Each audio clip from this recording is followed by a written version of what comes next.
आगरा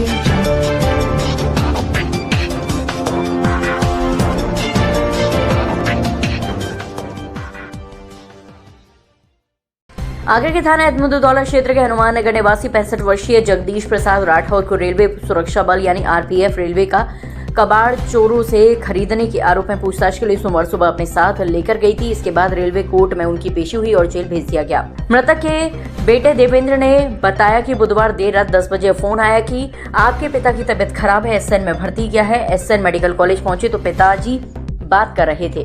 उन्होंने बताया कि तबीयत खराब है, लेकिन उनका एक पैर बुरी तरह से सूज रहा था और लाल पड़ रहा था, जिससे प्रतीत हो रहा था कि उनके साथ मारपीट की गई है। मेडिकल कॉलेज में सुबह करीब 3 बजे उनकी मौत हो गई। परिजनों का आरोप है कि उन्हें गलत तरीके से फंसाकर आरपीएफ ने जेल भेजा है और उनके साथ मारपीट की है, जिससे उनकी मौत हुई है। शव को पोस्टमार्टम के लिए भेज दिया गया है।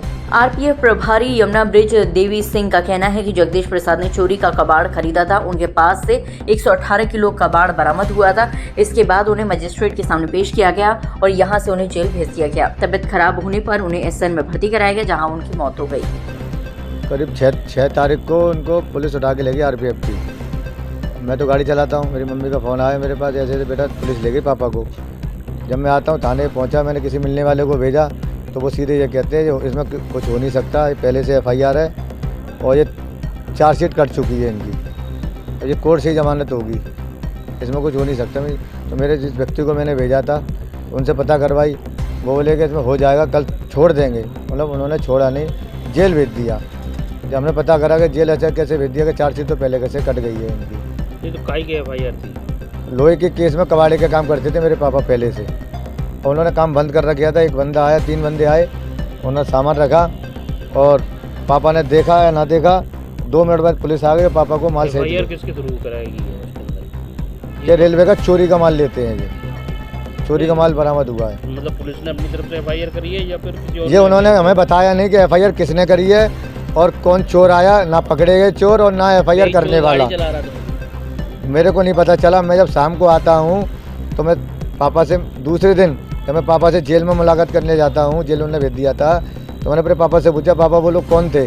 पापा ने बेटा ये वही लोग थे जो मुझे आरपीएफ थाने में मिले थे, वहीं लड़के घूम रहे थे वो, और वही मेरे सामान लेने के आए थे मेरे पास। जब वो कल जब मैं पापा से जेल मिलने गया, घूम रहे थे कि आपने गाड़ी भी पापा मेरे बोल रहे थे, बेटा वो गाड़ी भी चला रहे थे, कुछ उनमें से एक आध करके गाड़ी भी चला रहा था, वहीं घूम रहे थे, मतलब थे उन्हीं के बंदे, वो आरपीएफ के यहीं से वहीं के थे। लेकिन मेरे पापा ने मुझसे ये बात बोला था, मैं कल मिलाई करके आया था। जब तुम्हारे पिताजी एक्सपायर हुए, क्या तबीयत खराब चल रही थी क्या? पहले 6-7-8 महीने पहले उन्हें सांस की प्रॉब्लम रहती थी, हमने इलाज कराया, ठीक थे। जब घर से गए थे बिल्कुल ठीक थे। जब मैं कल जेल कारागार में मिलने गया तो मेरे पापा ने मुझसे बोला, बेटा कैसे आया? मेरे पापा तुम्हारी तबीयत जानने आया। पापा नहीं, मैं तो ठीक हूँ। मैंने पापा बोले जमानत मेरी कल मैं करा लूँगा, बेल सब कागज़ तैयार हो गए मेरे, सब कुछ है। तो आपको कैसे सूचना मिली, आपको बताइए। जेलर साहब ने मुझे पौने 10 बजे रात को फ़ोन किया।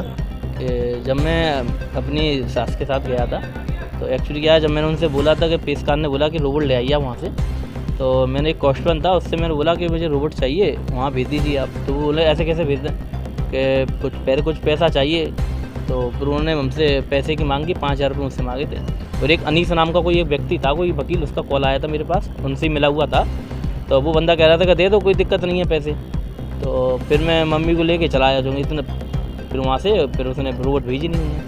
अगर वो रोबोट भेज दिए थे ना तो कल हमारी जमानत हो जाती और आज मेरे जो ससुर हैं आज जिंदा होते। जो भी बंदा हुआ है उसके पैसे लेने की वजह से हुआ है। आज रोबोट भेज देते तो 100% बच जाते। वो रोबोट नहीं भेजी, उन्होंने चेक करके नहीं भेजी, क्योंकि पैसा मिल जाए इसमें। अच्छी होता है, अभी तो कहीं करी नहीं है। मैं इतना चाहता हूँ कि कम से कम ये लोग हैं जो थानों में जो रिश्वत चल रहा है, जो जीआरपी थाने में जो कॉस्ट बने हैं, हर बात पे किसी को फंसा रहे हैं पैसे के लिए, जो कर रहे हैं आरपीएफ जो वाले हैं, ज़्यादातर पैसे के लिए उन्हें फंसाया गया है। अगर कोई व्यक्ति अगर कोई माल बेचने आता भी है तो अचानक पुलिस कैसे आ जाती है? और ये पुलिस वाले कोई भगवान तो है नहीं, रहने मालूम कैसे पड़ गया? किसी गरीब को ऐसे फंसाएंगे, ये भी देश के नागरिक हैं, अगर इनको ऐसा परेशान किया जाएगा, कोई देश का नागरिक कैसे रह लेगा? मतलब प्रशासन से ये मांग है कि कम से कम इन लोगों को ये चोर पकड़े नहीं गए, वजन भी पकड़ा नहीं गया और एफआई वाला आया नहीं। पापा ने बताया जो माल लिया वो माल है नहीं है। कम से कम ये हो कि जो लोग ऐसा कर रहे हैं, इनकी तनख्वाह मिल रही है तब भी ऐसा दुष्कर्म कर रहे हैं, कम से कम पकड़े जाए, किसी के लिए साथ ना हो। इनकी जान चली गई इंसान की। Audio Jungle.